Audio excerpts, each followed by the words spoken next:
Astorga, la capital de una de las diócesis más antiguas y extensas de España, y que tuvo dos grandes épocas de esplendor, el Imperio Romano y la Baja Edad Media. Además de su catedral gótica, otro edificio emblemático que se yergue muy cerca es el Palacio Episcopal de Astorga. Hacia 1887 era obispo de Astorga el catalán Joan Grau y Vallespinós, y llamó a su paisano Gaudí para que llevara adelante la obra del Palacio Episcopal. Por supuesto, además de problemas presupuestarios, la obra encontró además resistencia en los estamentos oficiales, pero el obispo siguió adelante. Sin embargo, al morir en 1893, Gaudí renunció casi inmediatamente y dejó sin concluir el piso superior y la cubierta, que fueron completados 10 años más tarde por el madrileño Ricardo García Quereta. Por supuesto, si hablamos de Gaudí, hablamos del simbolismo, y de un simbolismo ligado a cierta rama, especialmente. Bueno, basándose en el pasado medieval radiante de Astorga, construyó en realidad una iglesia-castillo neogótico. Así mezcló foso con almenas, con torres, con ábsides, con bóvedas de crucería, con arcos ojivales y con planta en cruz, junto con terrazas y miradores. A esta mezcla de tipos de edificación se sumó la mezcla de materiales y técnicas. Utilizó granito, ladrillo, yeso, mosaico, cerámica y esgrafiados.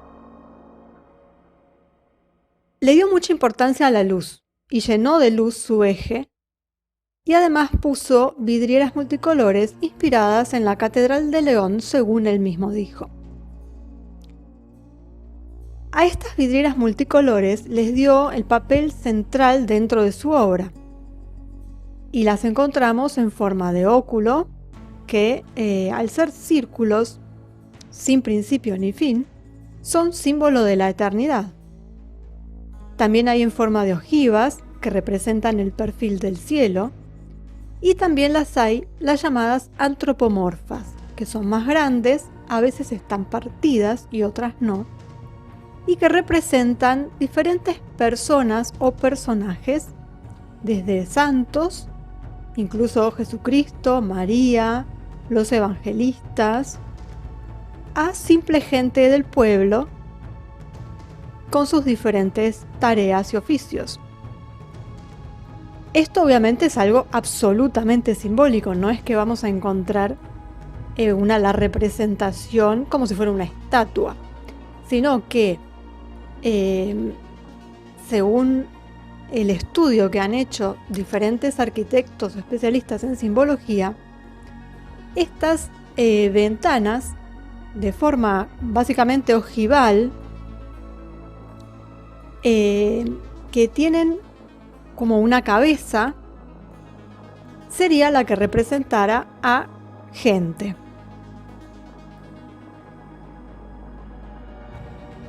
Digamos, según esta simbología, se sirve de la forma de la parte superior o cabeza en cuestión. O sea, la parte superior de la ventana representaría a la cabeza en un cuerpo.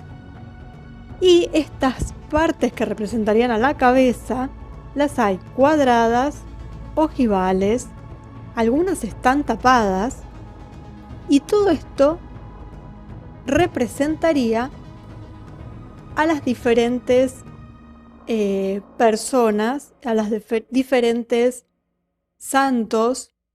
Por ejemplo, si está tapada, sería gente que no tiene luz. Esto es lo que dicen diferentes estudiosos del tema, ¿no? Si es cuadrada, incluso han llegado a decir que se refería a la gente del pueblo. O sea, son en realidad interpretaciones, no es algo que haya dicho Gaudí.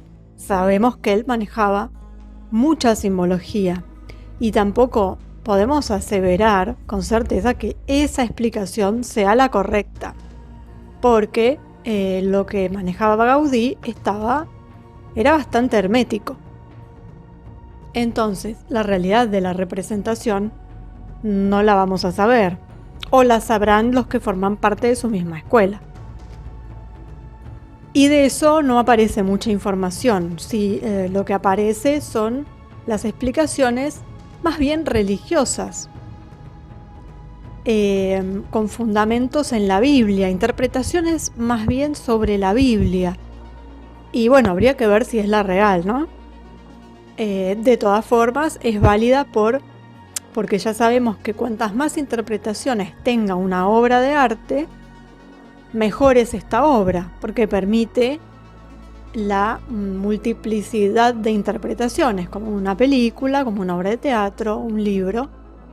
Pero bueno, también tenemos la certeza de que Gaudí pertenecía a cierto círculo en donde hasta podríamos decir que no habría que hacer una interpretación porque tendría un significado muy específico, conocido por la gente que manejara el mismo conocimiento. Bien, ahora esto que en lo que respecta a las ventanas es algo que se ve desde afuera. Esto de estas diferentes formas, o si la ventana está tapada o no, o la cabeza está tapada o no. Esto es algo que se puede apreciar desde afuera. En el interior también, obviamente, está todo el tema de la simbología. Y ahí tenemos muchas más cosas con las que él juega, como son las columnas, las formas de las plantas, los capiteles. Todo tiene su significado, nada está librado al azar. Para esta misma gente que hace estas interpretaciones religiosas, basándose en los evangelios, digamos, o dándole un cariz absolutamente cristiano, y en donde ve, por ejemplo, ángeles en la forma de algunas de las ventanas, o interpreta que representan a ángeles estas ventanas, para ellos también cobra un significado de en esta misma línea, todo lo que tenga que ver con la cantidad de columnas, dónde están ubicadas, la forma que tiene la planta, la luz que entra. Bueno, pero sabemos que esa es una de las interpretaciones, y para otros el significado tiene que ver con lo hermético y con lo perteneciente a una logia. Bueno, más allá lo importante de este palacio evidentemente es la estructura, que es lo que él hizo. Pero más allá de eso, adentro se pueden ver colecciones de distintas épocas pertenecientes al episcopado y que tienen su interés, obviamente. Son cosas muy antiguas, diferentes estatuas, muebles, relicarios, todo ese tipo de cosas que se pueden apreciar, y que eso no tiene nada que ver con la estructura del edificio, además de ser cosas muchísimo más antiguas y que tienen ya de por sí su propio significado, y dependiendo obviamente de quién lo haya hecho. Pero esto es un capítulo aparte, como hay en todos los museos, sean religiosos o no, en todas las partes de Europa, en donde se ven las diferentes colecciones que se fueron guardando o donando, en este caso a la iglesia. Bien, la estructura en sí total del edificio, visto como conjunto y desde afuera en particular, a mí personalmente me recuerda al castillo de Disney. Y con esto no lo estoy menospreciando, sino que es la primera vez que yo lo vi, inmediatamente me vino a la mente esa misma imagen. También dicen que el castillo de Disney está inspirado en un castillo que creo que se encuentra en Austria o por ahí. Pero digamos que me recuerda a ese tipo de edificación y no me hace recordar tanto a algo gótico, o al gótico al que estamos acostumbrados, el típico de la gárgola y demás. Y me parece obvia la comparación en un punto, ya que Walt Disney, y Gaudí, de alguna forma, bebieron de la misma fuente. Ya sabemos a lo que nos estamos refiriendo, ¿no? Pertenecían al mismo círculo de conocimiento y de poder. En alguna medida o en otra, ¿no? No sé, los grados.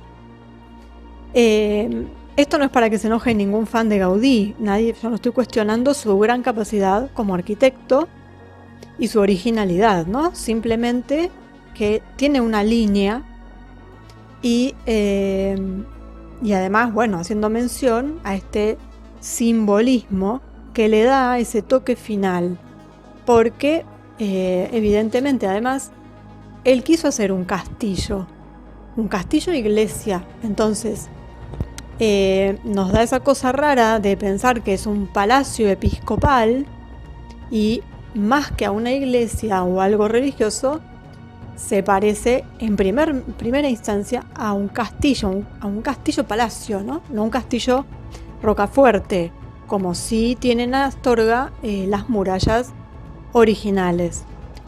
O muy distinto también de la catedral, que es gótica auténtica, y que tiene ese alma totalmente distinto y que se nota la diferencia. Sin desmerecer, por supuesto, simplemente es notoria el contraste. Se nota que es algo mucho más moderno. Y con eso me refiero en la cantidad de años, no solamente en su concepción, sino que uno es de 1880 y tantos, 90 y pico, y del otro estamos hablando de 800 años antes. Y eso, aunque se quiera imitar el alma que tiene ese edificio realmente antiguo, eso es imposible de lograr, porque son siglos y siglos de energía acumulada y de una energía puesta al hacerlo, incluso por parte de los albañiles, de los trabajadores y de toda la gente que la frecuentó posteriormente. Así que bueno, les dejo con las imágenes para que lo puedan ver y disfrutar, porque en definitiva es un edificio muy bonito y del que es interesante empezar a buscar la simbología en cada uno de los ángulos, porque en todo hay un símbolo. Entonces es un ejercicio a hacer para el ojo que realmente es como un entrenamiento, digamos. Así que los dejo con esas imágenes para que lo disfruten y lo estudien de alguna manera.